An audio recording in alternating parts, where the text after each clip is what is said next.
Adepte de la ligne claire, il aime dessiner les villes, réelles ou imaginaires. Il aime le jazz aussi, François Avril, et entre deux croquis pour le New Yorker, Libération ou Lire, il croque des saxophonistes et des notes bleues pour Jazzman ou le festival Jazz à Vannes. Dans quelques jours, François Avril expose ses dessins sur le stand de la galerie Petit Papier au Salon du dessin contemporain Drawing Now, qui se déroule du 11 au 14 avril au Carrousel du Louvre à Paris. Notre invité ce matin, c'est l'illustrateur, dessinateur, auteur de bande dessinée et jazz fan, François Avril. Bonjour. Bonjour. Que de casquettes. Oh là là, ça fait beaucoup. Oui, il y en a qui sont plus tellement d'actualité, je dirais. Racontez-nous. Dessinateur de bande dessinée, si jamais certains entendent ça et me connaissent un peu, ils vont quand même sourire un peu parce vrai que ça va faire bientôt plus d'une vingtaine d'années que j'ai pas fait de bande dessinée, donc c'est un épisode pour vous qui est complètement terminé. Non, c'est pas terminé. J'adore ça et j'aimerais bien y revenir, mais j'ai pas vraiment le temps. C'est un gros travail, quoi. Mais j'aime ça, j'adore ça. Mes amis sont dans la bande dessinée. Non, c'est vraiment quelque chose que je me réserve même, presque pour un peu après, je sais pas. Alors, dessiner, la bande dessinée, ça ne vous définit plus. Qu'est-ce qui vous définit? Illustrateur, vos dessins encore un peu peut-être, ouais. parce que voilà, on me commande parfois des dessins, mais de moins en moins. En fait, je me considère comme un dessinateur, et même maintenant, comme quand je fais des tableaux, parce que je peins, ça reste une peinture de dessinateur. En fait, dessinateur est le terme qui me correspond le mieux, en fait. Donc vous collez parfaitement à ce salon du dessin contemporain, oui. Drawing Now. Est-ce que vous pouvez nous le présenter un peu parce que nous, à TSF Jazz, on ne connaît pas forcément ce salon-là, Drawing Now. Bon, je sais pas, je saurais pas trop quoi dire. C'est un salon du dessin contemporain. Je crois que voilà, ça sert à quoi de voir des dessins en vrai? Alors, ça change tout pour moi, en tout cas, puisque moi, je collectionne. En plus, j'ai toujours aimé ça. Voir un dessin, c'est une émotion, c'est quand ça s'explique même pas. Il y a la reproduction qui trahit toujours. Alors, voir un dessin, en plus, on se rend compte de la taille, c'est-à-dire à quelle taille la personne a travaillé. On voit les hésitations, les appuis, les accents, je sais pas. C'est vivant, c'est terriblement vivant, et j'imagine que je sais pas, c'est comme pour aller voir les tableaux dans un musée, quoi, ou n'importe quoi en vrai, quoi, un concert, en live, c'est tout ça, quoi. On est aussi ému devant un dessin, devant un tableau, justement, parce qu'un tableau, on se dit qu'il y a quand même les coups de pinceau, l'épaisseur de la matière, ces choses-là. Devant un dessin, on peut avoir la même émotion. Ah bah oui, parce que voilà, il y a pareil, il y a que ce soit la plume, le crayon, on voit comment le papier a été travaillé, ça raconte plein de choses en fait. Il y a une touche aussi, il y a un geste. Moi, je sais que quand je me mets le nez sur un dessin, je comprends, je vois la main de l'artiste qui l'a fait, voilà. Mais je suis un peu plus spécialiste. Vous êtes un spécialiste et vous êtes un collectionneur, François Avril. Ça fait partie de votre CV. Ça fait longtemps que vous collectionnez les dessins ? Oui, en fait, c'est bizarre, je commence à être connu comme collectionneur. Ouais, ça y est, il y a des petites j'avoue pistes, que tous les dessinateurs ne sont pas collectionneurs. Et moi, si jamais vous venez dans mon atelier, il y a des dessins de tout le monde sur les murs, sauf de moi, en fait. Parce que je suis spectateur de mon propre dessin, ça suffit. Après, vivre avec mes dessins sur les murs, pas vraiment. Mais même si je commence à vouloir regarder des dessins de chaque époque maintenant, un peu, j'en ai parfois vendu beaucoup, et parfois j'essaie de m'en garder un peu. Mais oui. Donc oui, on peut dire collectionneur. François Avril, la pièce dont vous êtes le plus fier? Le collectionneur, il a forcément son petit truc qui réserve. Non, il y en a plein que j'aime, mais je dirais la dernière qui est arrivée, c'est un dessin de Steinberg. Et je pensais, en fait, c'était une quête de longtemps. Et je pensais pas pouvoir un jour posséder un dessin de Steinberg, que je me disais il est verrouillé dans les musées ou un truc comme ça. Et puis en fait, l'année dernière, je suis allé à New York, et puis dans une galerie, j'en ai vu un qui était, on va dire, achetable. Ouais.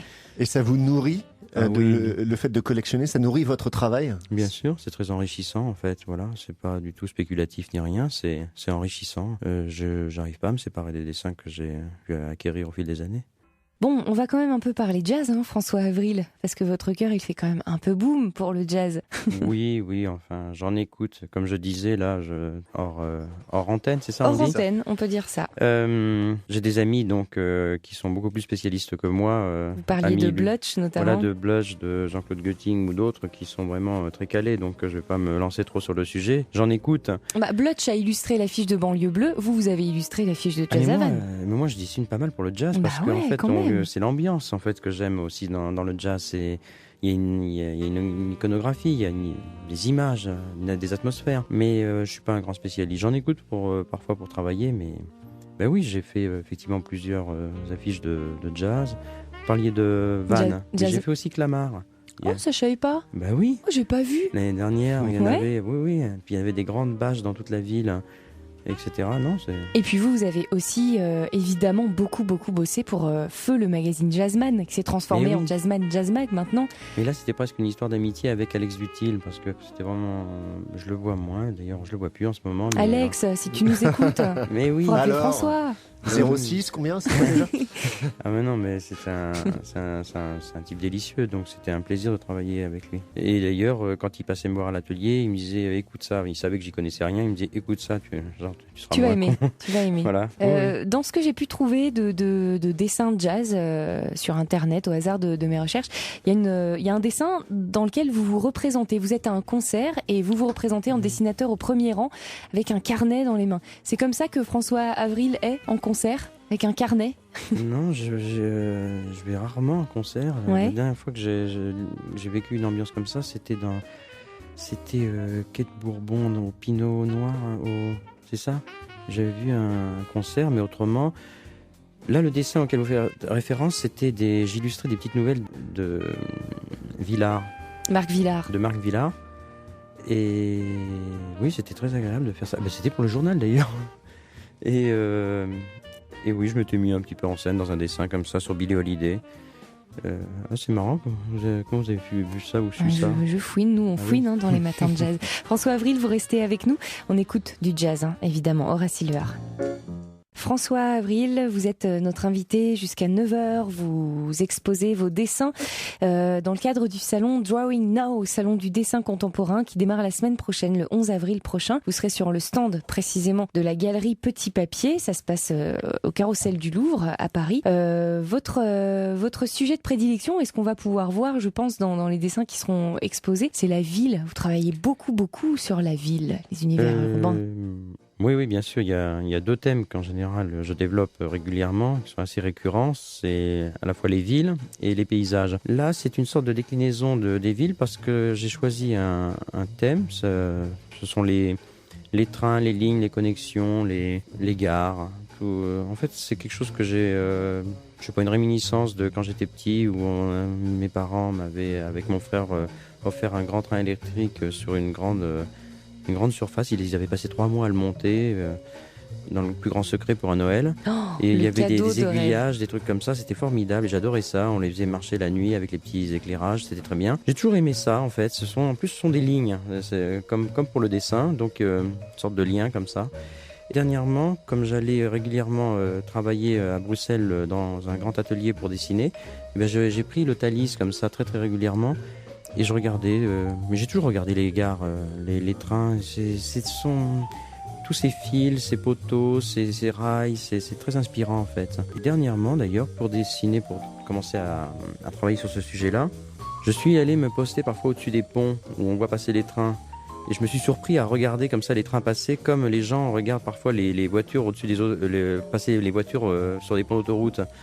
Je trouvais ça toujours très étrange de faire ça. Vous faisiez coucou ou pas? Je n'allais pas jusque-là, mais je pense qu'en fait, si j'avais vécu près d'une autoroute, je serais allé voir ce spectacle-là, en fait, avec cette perspective. C'est peut-être fascinant. J'ai pris des photos dont je me sers jamais. Je préfère en fait garder le souvenir de l'impression que j'ai eue en regardant ça, et ça a donné des dessins particuliers, du moins particuliers, interprétés sur ce sujet-là. Les gares, c'est des lignes. Les gares, c'est aussi des mouvements. Le mouvement des gens, le mouvement des trains. Exactement. Et avec des gens qui ont un but bien précis, qui savent exactement où ils vont, qui se croisent, etc.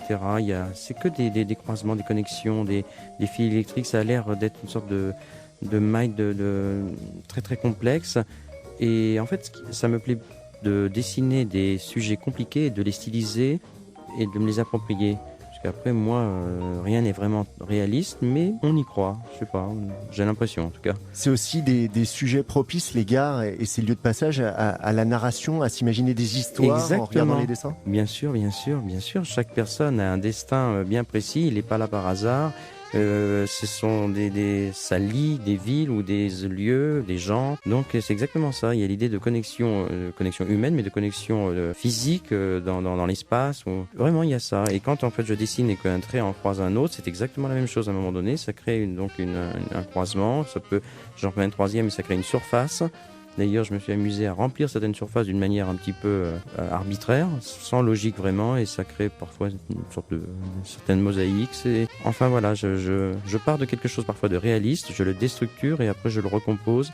Enfin, c'est une sorte de petite cuisine personnelle. François Avril, vous vous sentez proche du dessin d'architecte ? Ah, c'est marrant ça aussi. J'ai des architectes qui aiment bien mon travail parce qu'ils aimeraient en fait avoir cette liberté-là, mais moi je leur dis que rien n'est réel, j'ai une liberté inouïe. Ce sont tout simplement des compositions graphiques. J'ai besoin d'une fenêtre ou d'une route, je la mets, je la dispose là, alors que eux, ils doivent résoudre un problème où il y a des gens qui doivent habiter dans leur maison. Moi, quand je dessine des fenêtres, je l'ai souvent dit, vu de l'extérieur, ce sont comme des meurtrières, mais quand je dessine des espaces à l'intérieur, il y a toujours des grandes baies vitrées. C'est absolument pas logique, mais parce que je trouve ça plus esthétique. Et certains architectes ont voulu me confier des projets à dessiner dans mon style, mais après ils me donnent un cahier des charges très précis et là je suis plus du tout libre et là ça ne marche pas en fait parce que moi ce que j'aime c'est poser une tâche, un truc, une couleur là comme ça me plaît, alors que eux ils me disent non, c'est plutôt comme ça que ça fonctionne. Donc voilà. Trop concret, trop réel, trop réaliste. Mais l'architecture, j'ai une fille qui a fait des études d'architecture, qui est architecte, mais en fait elle fait plutôt de la photo. Mais c'est quelque chose qui m'a toujours impressionné, fasciné. Mais ce que j'aurais voulu, moi, c'est créer des utopies comme ça, mais pas après me confronter à la réalité de construire véritablement la chose. On a parlé des lignes, des traits, des gares. C'est le sujet qui vous tient à cœur en ce moment. En tout cas, c'est les dessins qu'on va pouvoir observer au salon Drawing Now la semaine prochaine à Paris. Je crois qu'il y a un mouvement avec lequel vous avez des affinités, c'est le mouvement de la ligne claire. Oui, c'est un mouvement qui vient de la bande dessinée de Hergé, je crois que ça a été c'était théorisé par Jost Zwarts. Et voilà, c'est un style où il y a un trait qui définit un dessin très précisément. Comment je suis apparenté un petit peu à ça, même si je suis apparenté parce que je pars toujours d'une ligne et que j'ai jamais d'ailleurs perdu, même dans mes tableaux, j'ai essayé de faire des tableaux sans le trait, ça ne marche pas du tout. Ça ressemble à rien du tout. Et ça, on le voit vraiment dans vos peintures, notamment cette simplicité-là. Vous arrivez à résumer un paysage, notamment des paysages de mer, par exemple, avec des falaises, en 4 traits très justes. Comment vous procédez ? Vous êtes face à votre paysage. Oui, comment ça se passe pour déterminer les traits forts, je sais pas, l'ossature? Ben voilà, en fait, j'observe et justement, c'est la mémoire qui fait son travail de sélection. C'est ma technique, c'est-à-dire que je ne fais pas de dessin sur le motif. Je regarde, j'observe et après, quand je reviens à mon atelier, j'ai le résidu, enfin le souvenir de ce que j'ai vu. Donc, je garde forcément une composition forte ou quelque chose, des lignes un peu puissantes, et j'enlève tous les petits détails. Je peux mettre des petits détails qui peuvent me servir et parce que je les trouve importants.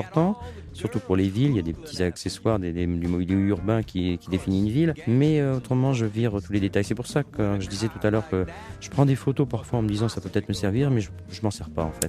Parce que si je commence à regarder la photo, c'est trop, il y a trop d'éléments, trop d'informations. Donc ma mémoire, je sais pas si elle est défaillante ou pas, mais elle est sélective. Et du coup, je dessine ce qui reste. Vous faites ça avec les paysages ? Est-ce que vous faites la même chose avec les humains ? Est-ce qu'un trait humain, un visage, peut se réduire à quelques traits ? Oui, mais déjà mes personnages, ils arrivent à se réduire à être des petits traits. Si on est très très très loin, ce sont des petits traits. Et dans les dessins là que j'ai faits, c'est le même petit trait qui mis sur une façade peut devenir une fenêtre, le même petit trait qui peut devenir un petit élément de... Mais c'est une petite écriture comme ça devient... Suivant où le petit trait est placé, on le définit comme un personnage, une fenêtre ou autre chose. Mais puis on n'est pas grand-chose, c'est ça que vous voulez dire. Et quand on s'approche un peu, les personnages quand même sont des petits fils aussi, avec parfois des têtes détachées du corps. Je le fais par souci d'élégance, aussi pour pas tout dessiner, mais donc des gens se sont aperçus que parfois l'esprit était détaché du corps dans mes dessins. Il y a de la symbolique là-dedans, il y a des trucs à creuser. Profond, hein. Oui. Dr Freud. Allô Freud. En tout cas, chers auditeurs, nous vous conseillons vraiment de courir découvrir, voir les dessins de François Avril sur le stand de la galerie Petit Papier au salon du dessin contemporain Drawing Now qui démarre le 11 avril prochain au Carrousel du Louvre à Paris. Merci François Avril. Merci. Vous reviendrez quand vous avez avancé sur votre psychanalyse. Absolument. Il est 8h59. C'était SF.